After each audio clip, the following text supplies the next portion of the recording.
کسی نے کیا تھا کہ بیٹے کی تمنا کرنا اور اس کے لیے دعا کرنا یا کروانا یہ شرعاً کیسا ہے؟ ان کے کہنے کا مطلب یہ تھا کہ کیا اس میں بیٹی کے سلسلے میں کوئی ناشکری کا پہلو تو نہیں نکلتا کہ بیٹی بھی اللہ کی رحمت اور نعمت ہے؟ دیکھیں، مسئلہ یہ ہے کہ نبی کریم صلی اللہ علیہ وسلم نے ارشاد فرمایا لِكُلِّ امْرِئٍ مَّا نَوَىٰ، ہر شخص کے لیے وہی ہے جس کی اس نے نیت کی۔ اس سے ایک ضابطہ نکالتے ہیں ہمارے فقہاء اسلام کے الامور بمقاصدہا، امور اپنے مقاصد کے ساتھ ہیں، یعنی اپنی جو آپ قصد و ارادہ کرتے ہیں ویسا ہی کسی بھی کام کا نتیجہ مرتب ہوتا ہے۔ لہٰذا بیٹے کی تمنا کیوں کی جا رہی ہے؟ اگر تو بیٹیوں سے نفرت کی وجہ سے ہے، بیٹیوں کو بوجھ سمجھتے ہوئے ہے، بیٹیوں کو نعمت تصور نہیں کیا جاتا،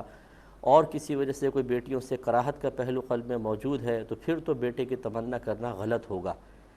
بیٹے کی تمنا کرنا حقیقتاً غلط نہیں، لیکن اس کے مقابل آنے کی وجہ سے اب غلط کہلائے گا۔ اور اگر ایسا نہیں ہے بلکہ کسی صحیح ضرورت کی بنا پر انسان چاہتا ہے کہ بیٹا ہو جائے، کہ مثال کے طور پہ بیٹا باہر معاشی مسائل میں کافی مدد دیتا ہے، انسان کو طاقت حاصل ہوتی ہے، قوت حاصل ہوتی ہے۔ اسی طرح اگر کوئی دیندار ہے اس کا بیٹا ہوگا تو وہ اس کے لیے زیادہ ثواب جاریہ کا سبب اس لیے بن سکتا ہے کہ بیٹے عموماً بعد میں بھی آزاد ہوتے ہیں، اور بچیاں ہیں وہ شادی ہو جانے کے بعد سسرال اور شوہروں کے تابع ہونے کی وجہ سے بیچاری کھل کر ویسا کام نہیں کر سکتی جیسے دین کا کام کرنا چاہیے۔ اگر اس طرح اچھی نیت کے ساتھ بیٹیوں کو بوجھ نہ سمجھے، ان سے نفرت نہ کرے، اور اس طرح پاکیزہ ارادے اس کے قلب میں موجود ہوں، تو پھر بیٹے کی تمنا کرنا یا دعا کرنا کروانا اس میں کوئی حرج نہیں ہے۔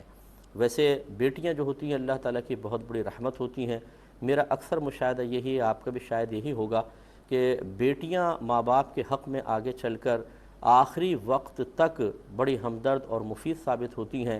بیٹے پھر بھی بے وفا نکل جاتے ہیں، جہاں کوئی کالی سروالی آتی ہے اور وہاں پر ماں باپ کو بوجھ تصور کیا جاتا ہے۔ بچیاں بھی برا نہ مانے، کوئی میں خدا نخواستہ کوئی